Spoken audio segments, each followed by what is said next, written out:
Bonjour à toutes et à tous, j'espère que vous allez bien. On se retrouve aujourd'hui dans un nouvel épisode de Capsule Tros, un peu plus court que d'habitude, puisqu'aujourd'hui je n'ai qu'un seul sujet à vous aborder. Ça va être un sujet qui va aller, je pense, un peu plus vite. Et aujourd'hui, je vais vous parler de Discoveryland, du moment où il a ouvert, ses évolutions et aujourd'hui le problème qu'il représente à mes yeux dans la manière dont il est géré par Disneyland Paris et les possibilités d'amélioration et surtout les possibilités plus réalistes, on va dire, si on se fie aux rumeurs. Allez bref, ne tardons pas plus, c'est parti. Discoveryland a été créé par les Imagineers d'Euro Disney à l'époque pour éviter le problème principal qu'ont tous les Tomorrowland des autres parcs Disney, c'est qu'ils étaient obsolète au bout de quelques années, puisque ceci étant censé représenter une version actuelle du futur, eh bien, quand on arrivait dans ce futur justement, eh bien, c'était complètement désuet et c'était plus du tout la vision qu'on se faisait du futur. Là, avec Discoveryland, c'est la vision du futur dans le passé, c'est-à-dire que c'est telle vision qu'on avait dans les années 1800, 1900, etc. Et donc ça fonctionne puisque c'est une version indémodable en fait du futur.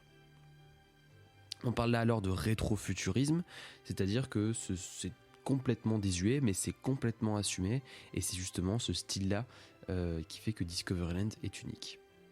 Et donc ce Discoveryland se découpait à l'époque en deux grandes parties, on va dire ça comme ça. Discoveryland avec le futur vu du passé et Discoveryland avec le futur vu du présent, parce que oui, il y a quand même une petite partie Tomorrowland dans ce Discoveryland qui est le fond de la zone, avec Star Tours notamment, et le Discoveryland Theater qui aujourd'hui abrite Mickey's Feather Magic, donc on ne parlera pas aujourd'hui puisqu'il n'a aucun lien avec le land en lui-même. Cependant, cette zone de Discoveryland au présent, aujourd'hui, elle fonctionne encore. C'est pas la plus jolie, c'est pas la plus réussie à mon goût, mais il y a Star Tours dedans, et Star Tours est un indémodable, il fonctionne très bien là où il est, et je ne vois pas de raison de bouger ou de modifier cette zone du land. Par contre, c'est là que ça devient un peu plus compliqué, vers l'entrée de Discoveryland, là où à l'ouverture du parc, il n'y avait que, entre guillemets, le Visionarium, Autopia et Orbitron. Aujourd'hui, on a en plus Space Mountain, qui est dans sa version Hyperspace, on a Buzz l'éclair et le Café Hyperion, que je n'ai pas mentionné, qui était aussi là à l'ouverture. Tout ce mélange aujourd'hui est complètement difforme, ça ne fait plus vraiment sens pour moi d'avoir du Buzz l'éclair, d'avoir du Star Wars, d'avoir un Autopia qui ne ressemble plus en fait à ce qu'il était au départ. Autopia qui était censé rendre hommage au futur du passé vu de 1950, vu de Walt Disney et des Imagineers, qui avaient conçu des voitures de demain pour entraîner les enfants à conduire, et donc c'est la reproduction de ces voitures qui a été faite pour Autopia à Disneyland Paris. Aujourd'hui, ça fonctionne encore puisque c'est un rétrofuturisme, mais on a complètement laissé de côté le côté justement expérimental d'Autopia, qui ne se ressemble plus du tout à mon goût, peut-être, voilà, vous en jugerez par vous-même, c'est totalement subjectif ce que je vais dire ici, mais voilà, c'est pour exposer ma vision du truc. Et aujourd'hui, je trouve que la nouvelle version d'Autopia fonctionne certes très bien dans l'esthétique du land, ça y a pas de souci, mais on perd ce côté ville de demain, futur, vue des années 50, ce qui est assez dommage à mon goût.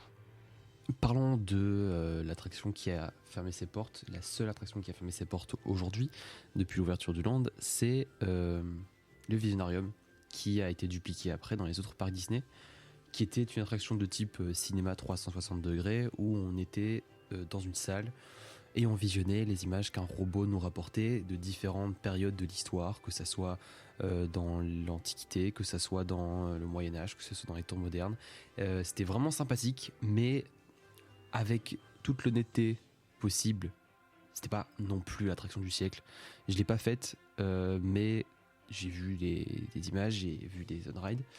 Donc je vais essayer de me prononcer, même si encore une fois ce sera pas non plus comme si j'avais fait l'attraction, mais c'était pas l'attraction du siècle. Et on va pas se mentir que en termes, je trouve, de qualité, Buzz est un petit peu au-dessus. Ça peut faire grincer des oreilles ce que je dis là, mais je trouve Buzz plus sympathique à faire qu'un Visionarium. Maintenant, le souci qu'a Buzz, c'est que je trouve que l'attraction n'a pas grand sens là où elle est. C'est là où, avec l'arrivée de Buzz, on a eu la Tomorrowlandisation de Discoveryland qui a commencé, puisque on n'est plus du tout sur l'histoire de rétrofuturisme, hein. Là on est sur de la science-fiction pure et dure. Donc ça n'a plus vraiment de sens en fait. Et ce qui est dommage, c'est de ne pas avoir tenté de conserver la storyline en fait de Voyage dans le temps. T'aurais très bien pu avoir une attraction interactive avec la storyline du Visionarium, mais c'était peut-être un peu trop risqué à l'époque où Disneyland Paris devait vraiment faire des résultats. Donc Buzz, ça a fonctionné, ça a un peu relancé la machine, mais je trouve que là où l'attraction se trouve, ça n'a pas vraiment de sens. L'extérieur fonctionne, hein. L'extérieur a été refait récemment pour être plus en accord avec le land.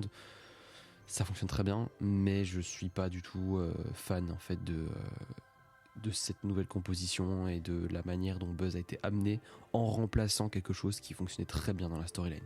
C'est ça le souci, c'est que si Buzz avait remplacé, je sais pas, le Discovery Theater, je pense que ça n'aurait posé de problème à personne. Mais là, ça remplace quelque chose qui était bien installé, qui était cohérent.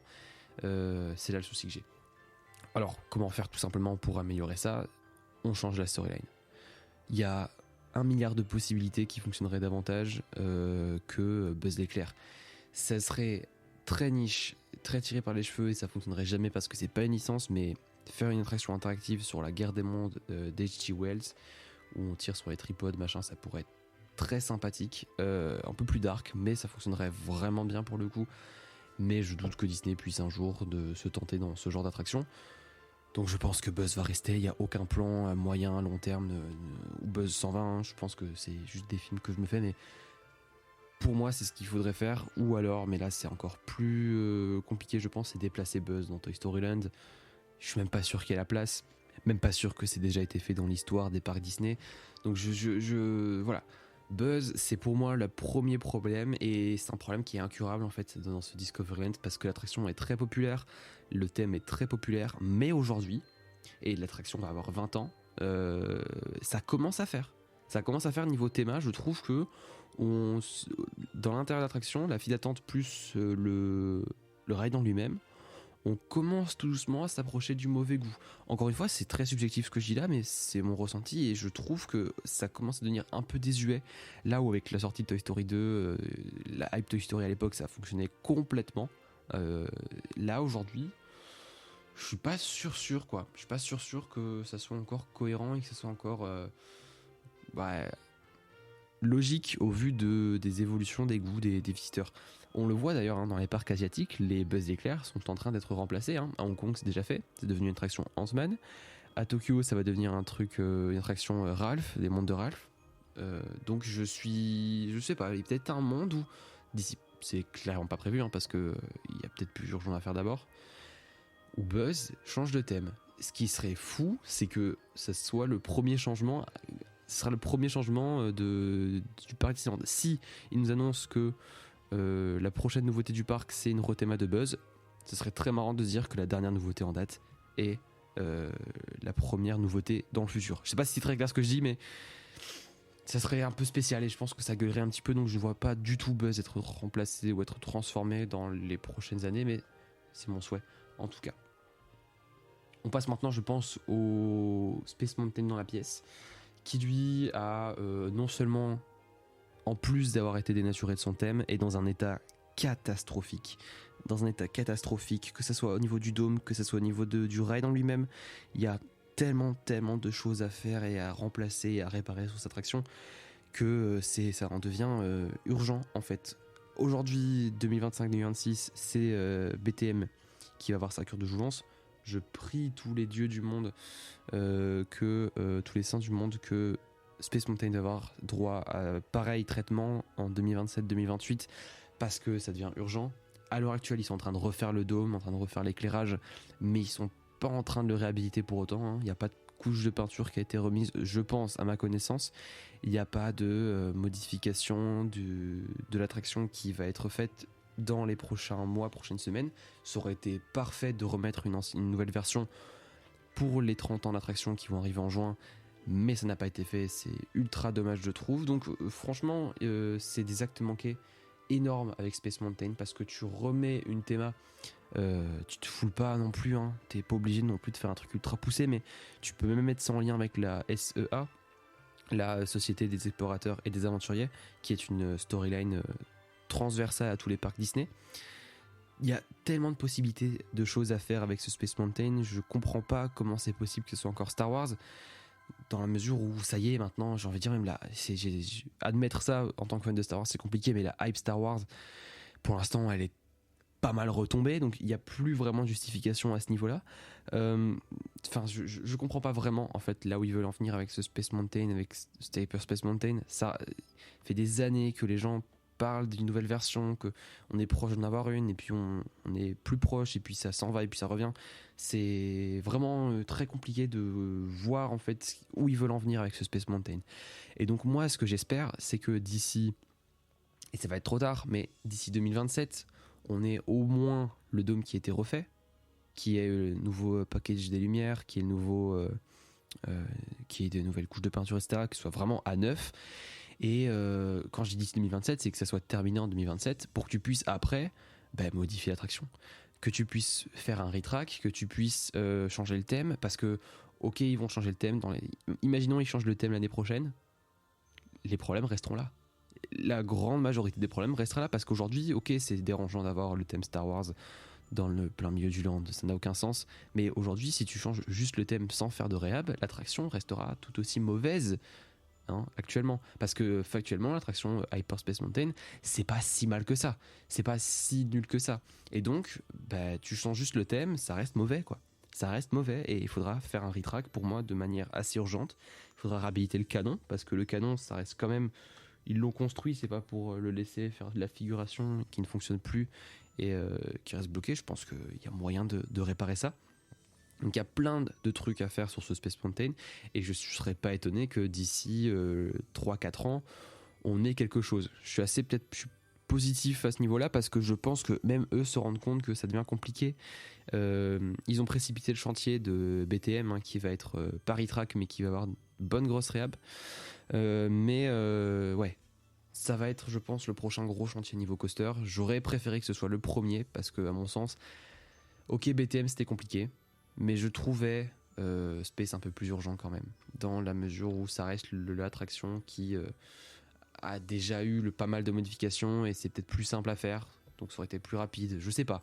Parce que si tu fais Space au moment où Frozen ouvre, ça peut compenser, donc il faudra voir dans quel calendrier et dans quelle timeline on se situe pour Space, mais j'ai bon espoir qu'on ait quelque chose assez rapidement, donc d'ici 2-3 ans max, par pitié. C'est pas très rapide, mais c'est rapide à l'échelle de Disneyland Paris, on rappelle. Donc ouais, Space Mountain, j'espère qu'ils vont faire quelque chose, parce que c'est franchement plus possible. Peut-être une rapide petite mention sur le bureau des passeports annuels, qui était anciennement l'Arcade Omega, où il y avait les jeux vidéo, et encore avant le Café des Visionnaires, qui ne sert plus à rien aujourd'hui. À part, je pense que c'est pour les pop-up des Disneyland Pass. C'est complètement, je sais pas quoi en penser de ce truc-là, mais s'ils pouvaient faire quelque chose de pérenne dedans, le retour d'un café ou d'un point de restauration, ce serait plutôt sympathique. J'y crois pas beaucoup, mais voilà, restaurer peut-être le côté Café des Visionnaires, restaurer tout ça, parce que c'est très très cool. Je suis très déçu de pas avoir pu vivre ce café, l'avoir découvert. Donc voilà, j'aimerais bien, mais c'est clairement pas un truc qui va arriver, c'est clairement pas un truc qui est, je pense, intéressant à faire pour eux.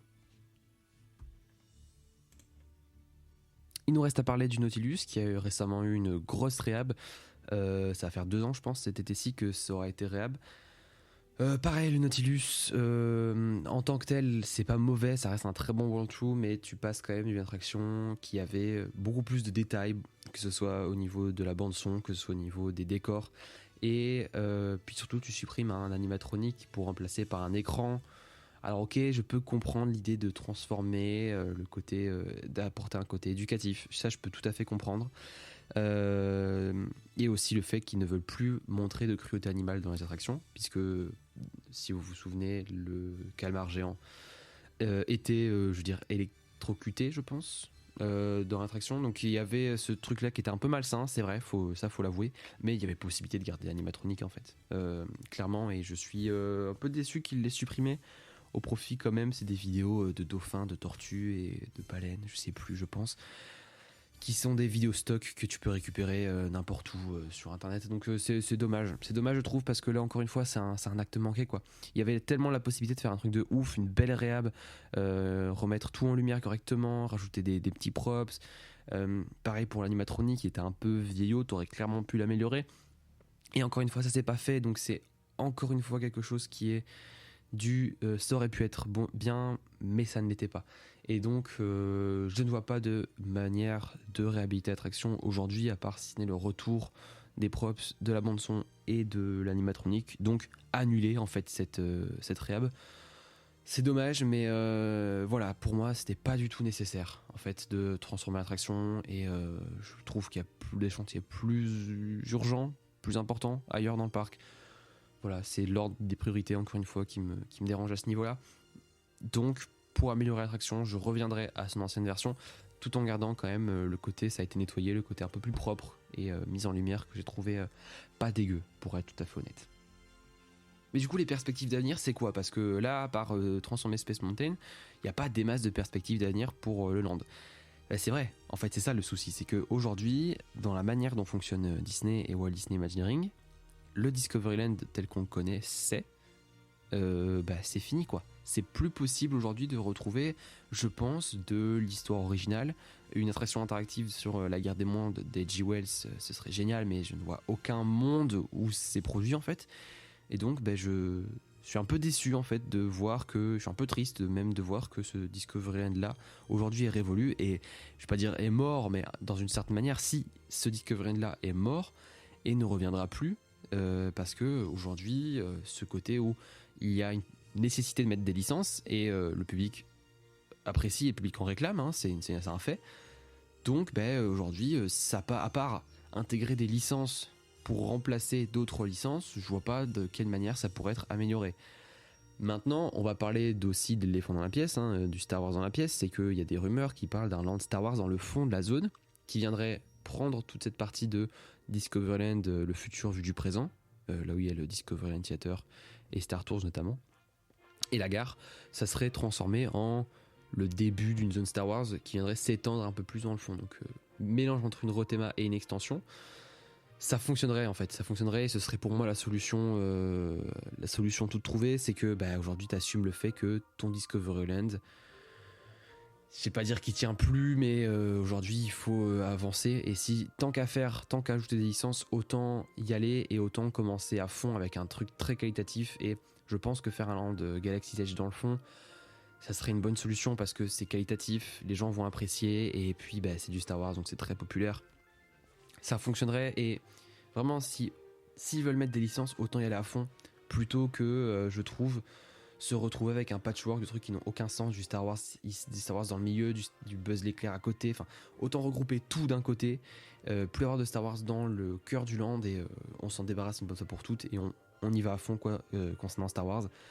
C'est, je pense, la meilleure solution. Comme ça tu retrouves la théma de base de Space, tu te débarrasses de Star Wars, et puis tu te retrouves encore avec du Buzz l'éclair, mais peut-être que d'ici 10-15 ans on aura un Buzz l'éclair modifié, et là peut-être, faudra voir, on sera modifié en quoi.